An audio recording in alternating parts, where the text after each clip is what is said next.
نمایشگاه کتاب به هدف ترویج فرهنگ مطالعه و حمایت از کتاب فروشان در دانشگاه ولایت بدخشان برگزار شد. در این نمایشگاه صدهای عنوان کتاب گوناگون برای مطالعه و فروش به نمایش گذاشته شد. مسئولان کمیته فرهنگی دانشگاه بدخشان در این نمایشگاه علاقه‌مندی جوانان و دانشجویان را به مطالعه کمرنگ می‌دانند و از آنان می‌خواهند که فرهنگ مطالعه را در این ولایت گسترش دهند. امروز فرصت خوب شما دارین. امیدوار هستم که از این فرصت استفاده بکنین. فرصتی که امروز دارین هیچ مشغله دیگه و هیچ رسالت دیگه به هم برای خانواده هم برای جامعه شما جز خواندن و مطالعه کردن ندارین. امیدوار هستم از این فرصت ها استفاده بکنین. بینن خدا کنه که این نمایش یک قدم خوبه باشه برای ترویج مطالعه، برای ترویج فرهنگ مطالعه، برای تشویق محصلین و تشویق ما اساتید که همه گام به گام انشالله امو قله های علم بپیماییم و با کتاب بیایم و خیر آشتی بکنیم. با کتاب واقعا بیگانه هستیم. اکثرا محصلین با کتاب بیگانه هستند. فضای اجتماعی محصل قسم مصروف ساخته که از اهداف اصلی کاملا دور شدن. بازار کتاب در کشور ما بخصوص در ولایت ما بسیار سرد است.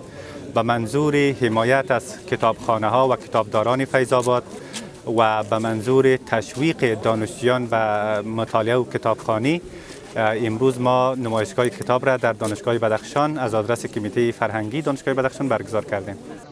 در همین حال شماری از شرکت کنندگان و دانشجویان از برگزاری نمایشگاه خرسندی می کنند و آن را در بخش ترویج فرهنگ مطالعه مؤثر می دانند. آمدیم به نمایشگاه کتاب. دیگه واقعا من خیلی خرسند هستم که همچنین نمایشگاهی برگزار میشه در سطح پانتون. دیگه این بسیار مفید است برای محصلین، اونایی که مطالعات بیرونی ندارن. واقعا یک زمینه برشان مساعد میشه که از این کتاب‌ها استفاده کنن، مطالعات بیرونی داشته باشن و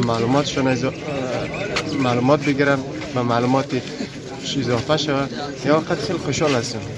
طبیعتاً هر جوانی ضرورت به این داره که جوانایش و بالاخره افرادی که در اون جامعه زندگی میکنن باید تلاش داشته باشن و همیشه یکی از فعالیت ها و کارهای خود را مسائل مطالعه و کتاب خواندن بالاخره قلمداد بکنن و به این خاطر به اندازه پر اهمیت و مهم است.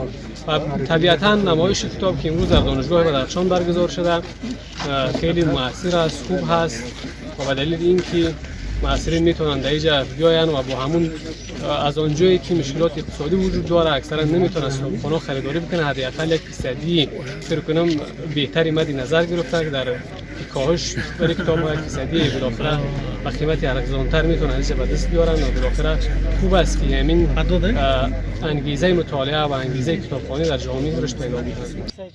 مسئولان کمیته فرهنگی دانشگاه بدخشان میگویند که در نظر دارند تا نمایشگاه کتاب را در ولسوالی‌های این ولایت نیز برگزار کنند. بیگ محمد احمدی، رادیو حریت، بدخشان.